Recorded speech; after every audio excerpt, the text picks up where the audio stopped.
अब देखो इसके ऊपर बेसिक एक क्वेश्चन है 3x² - 5x + 2 = 0। बेसिकली सबसे पहले बताओ क्या ये क्वाड्रेटिक इक्वेशन है?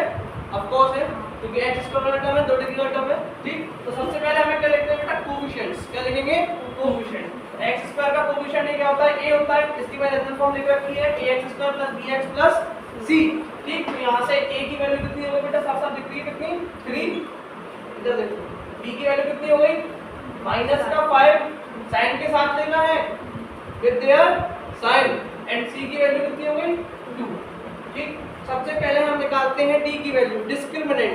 First of all we have to find the value of d।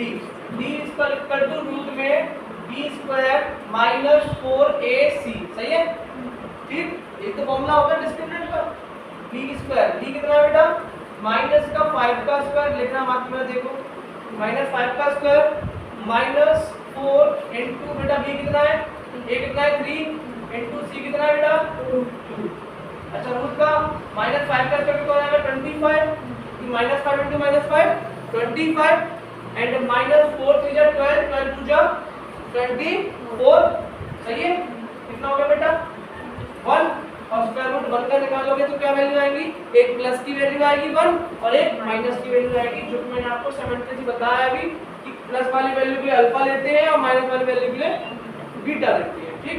तो ये तो आ गया d की वैल्यू। अभी हमसे ये नहीं पूछा, हमसे रूट्स पूछे थे। तो रूट पहला क्या होता है? x की वैल्यू होती है क्या बेटा? माइनस का b upon plus root d d is capital upon 2a। ये होता है बेटा अल्फा। क्या होता है? अल्फा। रख दो वैल्यू -b। b के भी आगे माइनस लगा हुआ है, तो b का साइन मत लेना वो वाला। आप क्या करोगे कि b का साइन -5 दे रखा है, आप फ्लो में क्या लगाओगे? -5 ही लगाओगे। ये b का साइन फॉर्मूले में ऑलरेडी है और ये b का साइन इसके साथ भी है, ठीक। तो माइनस का साइन इसके आगे लगा है ऑलरेडी पहले से, और b की वैल्यू खुद माइनस की है, -5 प्लस, अच्छा d की वैल्यू कितनी आई है?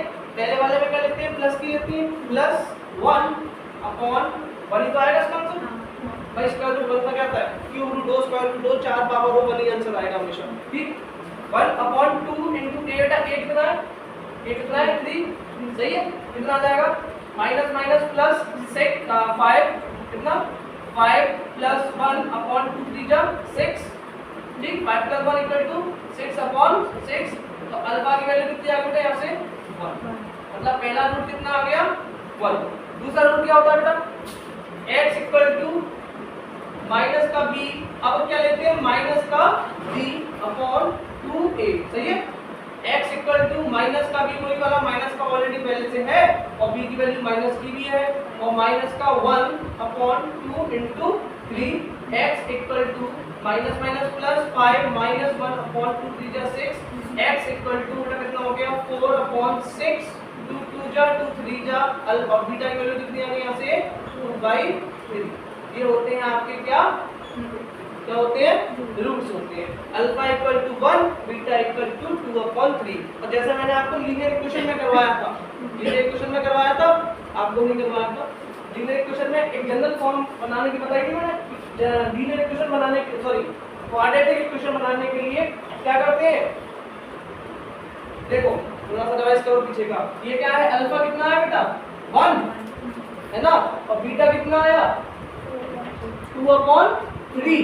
तो सबसे पहले क्या करते हैं? अल्फा बीटा का सम निकालो, अल्फा प्लस बीटा करो। अल्फा प्लस बीटा कितना होता है? 1 + 2/3 कितना होता है? 1 + 2/3। 3 एलसीएम आगे कितना हो गया? 3 + 2 कितना हो बेटा? 5/3, सही है। अल्फा प्लस बीटा की वैल्यू आ गई। सम ऑफ जीरोस कहाँ क्या थे? अल्फा और बीटा उस चैप्टर में क्या थे? जीरोस थे। यहाँ पर ये क्या है? रूट्स है। क्या है? रूट्स है। वहाँ पर क्या निकालते थे? सम ऑफ द जीरोस। याद आ रहा है? सम ऑफ द जीरोस। फिर क्या निकालते थे? Alpha into beta. आ रहा है बेटा? अल्फा बीटा मतलब प्रोडक्ट ऑफ जीरोस। पहला कितना है? 1 × 2/3 कितना हो जाएगा? 2/3। अब कैसे बनाते थे quadratic equation? How to form a quadratic equation? क्या करते थे? x² plus alpha plus beta x plus minus alpha into beta equal to 0। एक तो इसी तरीके से तो क्या बनाते थे, क्वाड्रेटिक इक्वेशन बनाते थे, पहले जीरोस का सम निकालो, जीरोस का प्रोडक्ट निकालो, इनकी वैल्यू पुट कर दो, जनरल फॉर्म बन जाएगी, क्या बन जाएगी, क्वाड्रेटिक इक्वेशन बन जाती है। रख दो x² plus alpha plus beta कितना आया बेटा, 5/3 x माइनस अल्फा बीटा कितना है बेटा, कितना है 2/3 इक्वल टू 0। अच्छा एलसीएम ले लो, कितना हो जाएगा, यहाँ माइनस कितना आएगा, प्लस कितना आएगा, ठीक, माइनस प्लस, ठीक, एलसीएम कितना लेंगे 3 का 3x² ये जाएगा 1, 3x² माइनस का 5x प्लस 2 इक्वल टू 0, और 3 को क्या ले जाएंगे 0 में, 3x² माइनस का 5x प्लस 2 इक्वल टू 0। क्या ये वही इक्वेशन थी, यही आ गई, ठीक है। वहां क्या पढ़े थे हमने, उस चैप्टर में क्या पढ़े थे, इनको जीरोस बोला गया था पॉलिनोमियल्स में। बेसिकली इस चैप्टर में क्या बोला था, पॉलिनोमियल में अल्फा और बीटा को क्या बोलते थे, जीरोस ऑफ द पॉलिनोमियल, ठीक। इनमें क्या बोल रहे हैं इस चैप्टर में, क्वाड्रेटिक इक्वेशन। तो आपस में दोनों चैप्टर इंटरलिंक्ड है, ठीक। देखो हमने बना दिया फिर से, इसका मतलब हमने जो अल्फा और बीटा निकाले थे वो हमारे सही, ठीक है।